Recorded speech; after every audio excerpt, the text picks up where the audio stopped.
4 March স্পেসএক্সের রকেটের সঙ্গে ধাক্কা লাগবে চাঁদের, উদ্বিগ্ন বিজ্ঞানীরা।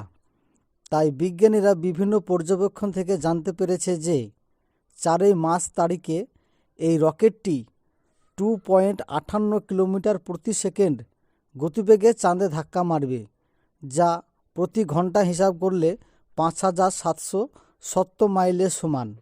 ফ্যালকন 9 রকেটটি চাঁদের সঙ্গে বড়সড় ধাক্কা লাগবে স্পেসএক্সের একটি রকেটের।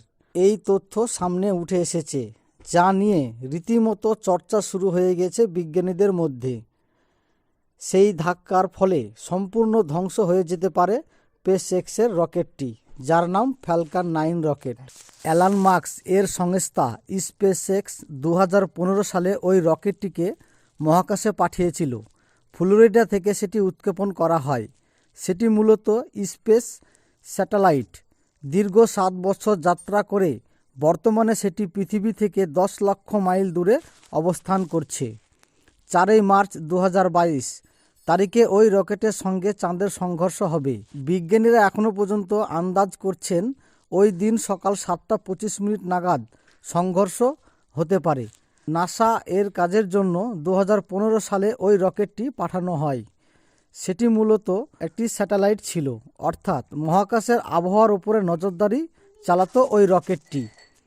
মহাকাশে আবহাওয়ার উপরে নজরদারি চালানোর পাশাপাশি আরও একটি বড় কাজ করত সেই রকেটটি।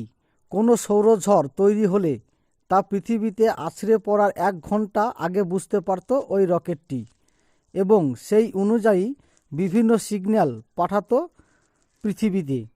বিজ্ঞানীরা বিভিন্ন পর্যবেক্ষণ থেকে জানতে পেরেছে 4 মার্চ তারিখে এই রকেটটি 2.58 কিলোমিটার প্রতি সেকেন্ড গতিবেগে চাঁদে ধাক্কা মারবে। ঘন্টায় হিসাব করলে যা 5770 মাইলের সমান। একটি রিপোর্টে প্রকাশ করা হয়েছে ওই রকেটে এই মুহূর্তে পর্যাপ্ত জ্বালানি নেই যে সেটিকে ফের পৃথিবীতে ফিরিয়ে আনা সম্ভব হবে।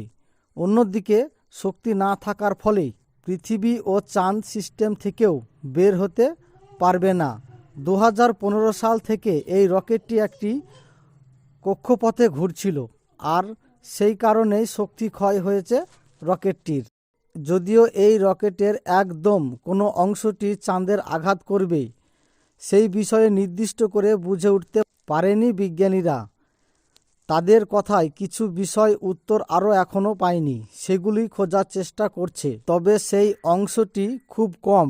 আমরা এক প্রকার নিশ্চিত স্পেসএক্সের এই রকেটটি 4 মার্চ তারিখে ধাক্কা মারবে চাঁদে।